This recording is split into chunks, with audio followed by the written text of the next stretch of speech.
CPM ప్రజా చైతన్య యాత్రలో వచ్చిన సమస్యలు పరిష్కారానికి ఈ నెల 26వ తేదీన రాజమహేంద్రవరం సబ్ కలెక్టర్ కార్యాలయం వద్ద జరిగే ధర్నాను విజయవంతం చేయాలి అని పోస్టర్ ఆవిష్కరణ కార్యక్రమం స్థానిక శ్యామలా సెంటర్ వద్దనున్న సిపిఎం పార్టీ కార్యాలయంలో జరిగింది.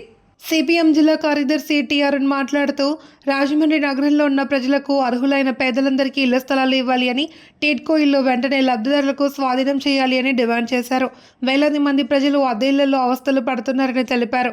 బురుగుపొడి వద్ద నివాసయోగ్యం కాని చోట ఇచ్చిన హామీ పత్రాలు రద్దు చేసి వారికి వెంటనే స్థలం కేటాయించాలి అని తెలిపారు. ప్రభుత్వం ఇళ్ల నిర్మాణానికి ఇస్తున్న సహకారం సరిపోవడం లేదని 5 లక్షల రూపాయల సహాయం అందించాలన్నారు. టిడ్కో ఇళ్ల నిర్మాణం కోసం ఇచ్చిన బ్యాంక్ రుణాలు రద్దు చేయాలి అని డిమాండ్ చేశారు. మార్చి 26న రాజమండ్రి సబ్ కలెక్టర్ కార్యాలయం వద్ద సిపిఎం పార్టీ ఆధ్వర్యంలో నిర్వహించే ధర్నాకు ప్రజల ఇళ్ల సమస్యలపై దరఖాస్తులు తీసుకుని తరలి రావాలన్నారు.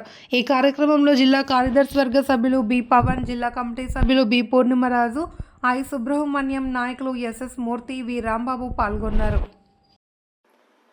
రాజమండ్రి నగరంలో గత 5 ఏళ్ల కాలంలో గత ప్రభుత్వ హయాంలో దాదాపు 11,000 మందికి వైఎస్ఆర్ కాలనీ పేరుతో 313 ఎకరాల లేఅవుట్లో ఇళ్ల స్థలాలు కేటాయింపు చేశారు.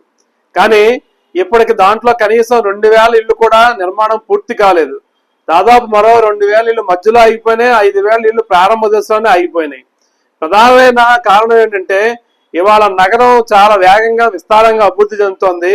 నగరంలో అనేక మంది కార్మికులు, కష్టజీవులు నివాసం ఉంటున్నారు. ఎవ్వరికి సొంత ఇల్లు లేక ఇబ్బంది పడతా ఉన్నారు. సొంత ఇల్లు కావాలనే ప్రజల కళ చాలా సంవత్సరాలుగా కలగానే మిగిలిపోతూ వస్తూ ఉంది. ఇవాళ ప్రభుత్వాలు వచ్చినప్పుడల్లా వాళ్ళకి ఇళ్ల స్థలాలు ఇస్తామని చెప్తున్నారు, లేఅవుట్లు కేటాయిస్తామని చెప్తున్నారు. కానీ ఇళ్ల నిర్మాణానికి సంబంధించిన నిధులు సక్రమంగా ఇవ్వడం లేదు.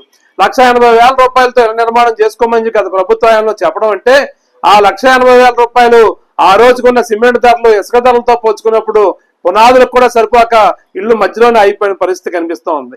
కనీసంగా 5 లక్షల రూపాయలు కేటాయింపు చేయకుండా ఇళ్ల నిర్మాణం పూర్తి కాదు అనేటువంటి విషయం తెలిసి కూడా ప్రభుత్వాలు నిర్లక్ష్యంగా వ్యవహారం చేస్తూ ఉన్నాయి.